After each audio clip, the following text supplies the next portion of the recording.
दोस्तों, मैं दीपक कुमार आपको अपने YouTube चैनल पे स्वागत करता हूं। दोस्तों, आज हम लोग एक नए टॉपिक पर बात करेंगे और उस टॉपिक का नाम है promotion policy for electrician technician.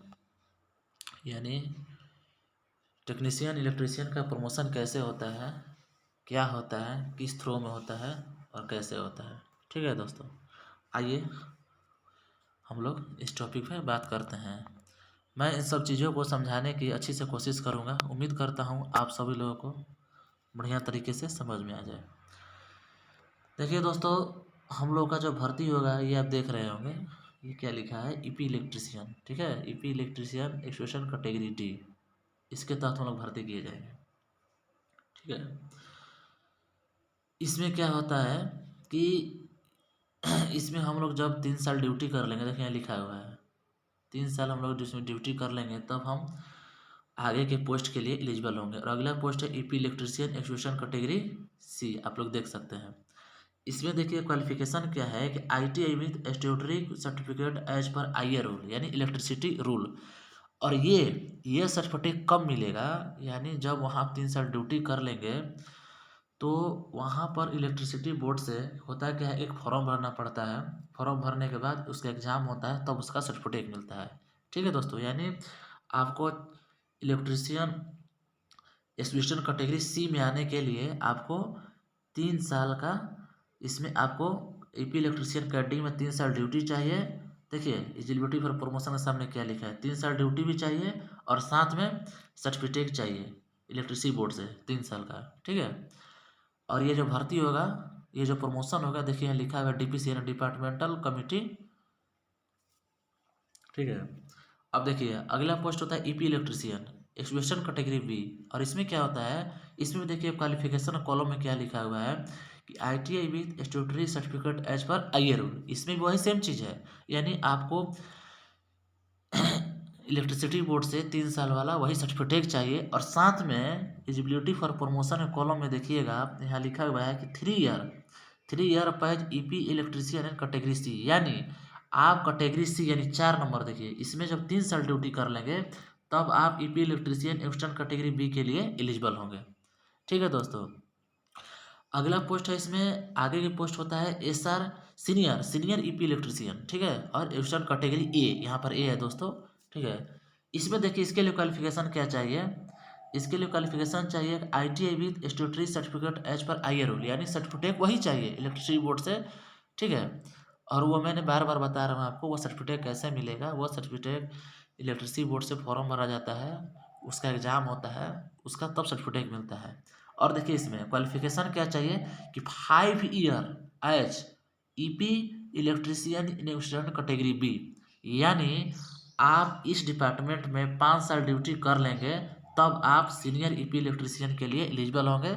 साथ में इलेक्ट्रिसिटी बोर्ड से वो सर्टिफिकेट भी चाहिए। ठीक है दोस्तों, चलिए नेक्स्ट बात करते हैं। देखिए नेक्स्ट टॉपिक है, नेक्स्ट टॉपिक में आता है, अब देखिए उससे आगे आप कहाँ तक बढ़ सकते हैं। देखिए लिखा हुआ है कि कैडर स्कीम, यहाँ देख सकते हैं दोस्तों, यहाँ लिखा हुआ है cadre scheme for senior EP electrician to foreman in-charge, यानी सुपरवाइजर कैटेगरी में। यानी उतनी सब पिछली बार जो मैंने बताया उतना पोस्ट आप लोग ग्रहण करने के बाद आगे क्या प्रमोशन होता है, आगे इसमें आप कहाँ तक पहुँच सकते हैं, ये चीज़ दिया हुआ है। यहाँ क्या लिखा हुआ है, देखिए cadre scheme for EP electrician to foreman in charge.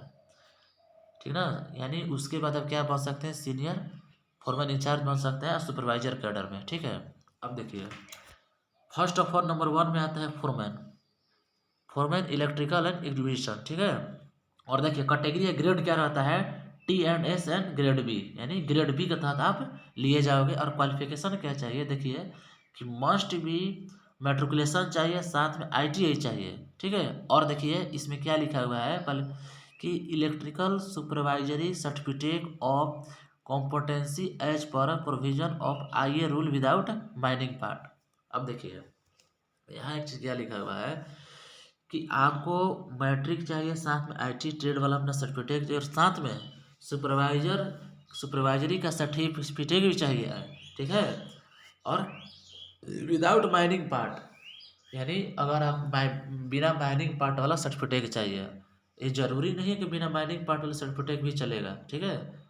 और आप अगर विथ माइनिंग पार्ट भी रहते हैं ना तब भी प्रमोशन होता है, ठीक है दोस्तों। और ये कहाँ से मिलेगा, ये सुपरवाइजरी सर्टिफिकेट, जब आप, यहाँ देखिए लिखा है कि जब आप, देखिए एलिजिबिलिटी प्रमोशन देख लीजिए, लिखा है कि should have the 6 year experience as a senior EP electrician efficient category है, पिछले कॉलम मैंने बताया था, और उसमें यही लिखा हुआ है कि जब आप 6 साल duty senior EP electrician category में कर लीजिएगा तब आप सुपरवाइजरी सर्टिफिकेट ले सकते हैं। समझ गए दोस्तों, आप ले सकते हैं, बन जाता है, वहाँ बनवाना पड़ता है, वहाँ बन जाता है, ठीक है दोस्तों। और साथ में ये देखिए, साथ में ये भी चाहिए ना आईए रूल, इलेक्ट्रिसिटी बोर्ड वाला जो मैंने बार बार मैंने जिक्र कर रहा हूँ सर्टिफिकेट, वो तो एक बार बन जाएगा तो हमेशा के लिए रहता है। लेकिन हाँ, ये सुपरवाइजरी सर्टिफिकेट तभी बनेगा जब आप senior EP electrician extrusion category A में 6 साल ड्यूटी कर लीजिएगा, ठीक है दोस्तों, तब आप इस सर्टिफिकेट के लिए एलिजिबल हो जाइएगा। और इस पोस्ट के लिए भी एलिजिबल हो जाइएगा, किस पोस्ट के लिए, फोरमैन, ठीक है। और देखिए इसके आगे आप कहाँ बढ़ सकते हैं, इसके आगे आता है फोरमैन इंचार्ज। फोरमैन से अगला प्रमोशन पोस्ट होता है foreman in-charge electrical and excavation. और आपका इसमें ग्रेड क्या रहेगा, देखिए लिखा हुआ है कि टी&एस ग्रेड ए के तहत भर्ती किए जाओगे। और क्वालिफिकेशन 2 लिखा हुआ है, कहने का मतलब सेम क्वालिफिकेशन यही चाहिए, सेम क्वालिफिकेशन यही चाहिए। और एलिजिबिलिटी क्या चाहिए प्रमोशन के लिए, कि आप फोरमैन इंचार्ज में, यहाँ देखिए इसमें अगर आप 6 साल ड्यूटी, इसमें आप 4 साल ड्यूटी कर लेते हैं ना, देखिए लिखा है कि 4 year experience as foreman in workshop field, यानी 4 साल आप फोरमैन में ड्यूटी कर लेंगे तब आप इस पोस्ट के लिए एलिजिबल होंगे। किस पोस्ट के लिए, foreman in-charge excellent electrical and excavation के लिए, ठीक है दोस्तों। अब देखिए इससे आगे की पोस्ट होती है फोरमैन, इससे आगे की पोस्ट होती है, ये देखिए फोरमैन इंचार्ज एक्सीलेटर एक्सकेवेशन, ठीक है। और इसमें वही सेम टू सेम पोस्ट है 2 नंबर वाला, लेकिन इसमें ग्रेड बढ़ जाता है, ग्रेड क्या होता है, टीएस एंड ग्रेड A1 हो जाता है, ठीक है दोस्तों। और देखिए इसके लिए क्वालिफिकेशन, ये सेम क्वालिफिकेशन चाहिए कि साथ में ये ऊपर वाला matric ITI plus supervisory certificate, ठीक है, और साथ में इलेक्ट्रिसिटी बोर्ड से वो सर्टिफिकेट भी चाहिए, ठीक है। अब देखिए इसका, इसके लिए एलिजिबिलिटी के प्रमोशन क्या है, कि जब आप फोरमैन इंचार्ज, यहाँ देखिए इसमें आप 4 साल ड्यूटी कर लीजिएगा तब आप इस पोस्ट के लिए एलिजिबल होखिएगा। फोरमैन इंचार्ज एक्सकेवेशन इंस्टॉलेशन जो 3 नंबर में दिया है, ठीक है। यहाँ देखिए इसके, ये जो पोस्ट है फोरमैन इंचार्ज, इसके लिए आपको 5 साल ड्यूटी होना चाहिए, किसमें, इसमें 2 नंबर वाला कॉलम जो है फोरमैन इंचार्ज, ठीक है, इसमें 5 साल के लिए ड्यूटी होना चाहिए। मैं फिर से एक बार समझाने की कोशिश करता हूँ कि जो मैंने पिछली बार बताया इलेक्ट्रिशियन का, उस वहाँ तक पहुँचने के बाद आगे होता है फोरमैन बन सकते हैं। फोरमैन के लिए क्या चाहिए, क्वालिफिकेशन मैट्रिक चाहिए, साथ में ITI का ट्रेड चाहिए, और साथ में सुपरवाइजरी सर्टिफिकेट चाहिए, और साथ में इलेक्ट्रिसिटी बोर्ड से वो सर्टिफिकेट बनता है वो चाहिए, ठीक है।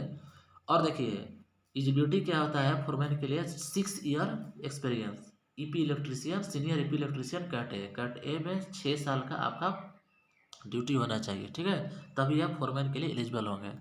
अगला पोस्ट होता है फोरमैन इंचार्ज, और ये आप ग्रेड A के तहत भर्ती किए जाओगे। और इसके लिए जो क्वालिफिकेशन है सेम चाहिए ऊपर वाला, लेकिन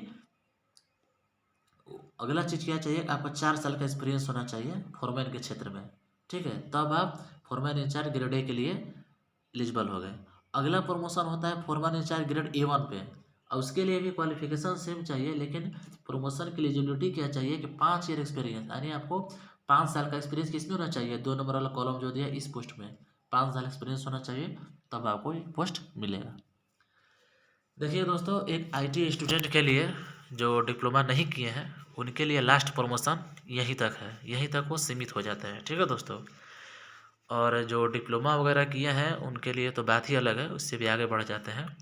लेकिन एक नॉर्मल IT स्टूडेंट जो ITI प्लस अप्रेंटिस में भर्ती होता है, वो अपना प्रमोशन उनका लास्ट यहीं तक हो सकता है, इससे आगे प्रमोशन नहीं हो सकता है। उम्मीद करता हूँ चीज़ें आपको समझ में आई होगी, और वीडियो आपको कैसी लगी सपोर्ट कीजिए, लाइक कीजिए, चैनल को नए हैं तो सब्सक्राइब कीजिए, और बेल आइकन को दबाकर ऑल के ऑप्शन पर क्लिक कर लीजिए।